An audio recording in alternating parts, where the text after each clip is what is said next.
And the next question says that the law of diminishing marginal product of labor is demonstrated by which of the following. 1. Total output declines as you increase the quantity of labor. 2. Total output increases only when you increase both labor and ovens. And 3. Total output increases at a decreasing rate as you increase the quantity of labor. And so the law of diminishing marginal product of labor basically tells us that as we increase, as we add additional units of labor into our supply chain, the additional amount of production that is given by each of those units of labor is going to go up. Go down. And so that's what we call the diminishing marginal product of labor.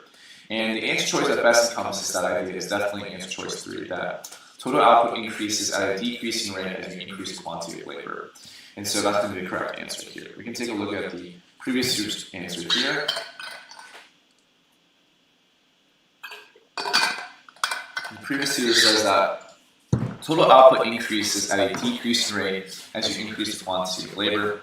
The law of diminishing marginal product of labor, also known as the law of diminishing marginal returns, states that if a factor input is added in the production process while the quantity of other inputs is kept constant, a point will be reached where subsequent additions beyond will yield decreasing marginal products. So that's not quite the case. The law of diminishing marginal product of labor tells us that from the beginning that labor will yield decreasing marginal product. Not that there is a specific point in time in which that is achieved. Initially, when variable units of any factory input are added to a fixed input, the output increases. Each subsequent addition leads to an increased output as every succeeding marginal return is greater. However, a point is reached where variable inputs are in perfect combination with fixed inputs and the outcome is optimum. Hence, if we continue to add variable inputs, fixed inputs will be distributed inefficiently to extra inputs, and the marginal product received will be less than the preceding marginal product, resulting in additions will be declining. For example, consider bakeries at a single oven.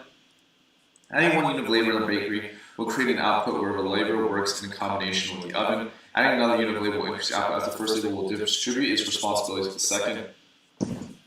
Adding the third unit of labor will increase the output further as one can bake, one can prepare, and the third can pack. However, the fourth unit of labor is added, he or she will not be able to make a significant contribution to the output, as all responsibilities are already taken, so her contribution will be less than the third unit of labor and will experience diminishing marginal returns. Okay, I see what they're saying. So what they're saying is that in the very, very beginning of production, that it's not necessarily true where additional units of labor will yield decreasing marginal returns from the offset, but as soon as you leave the very initial stages of production, the law of diminishing marginal product tells us that every single additional unit of labor yields smaller and smaller returns. And so in the long run, once you have started accounting for additional units of labor, yield lower marginal returns. And so this is a good answer.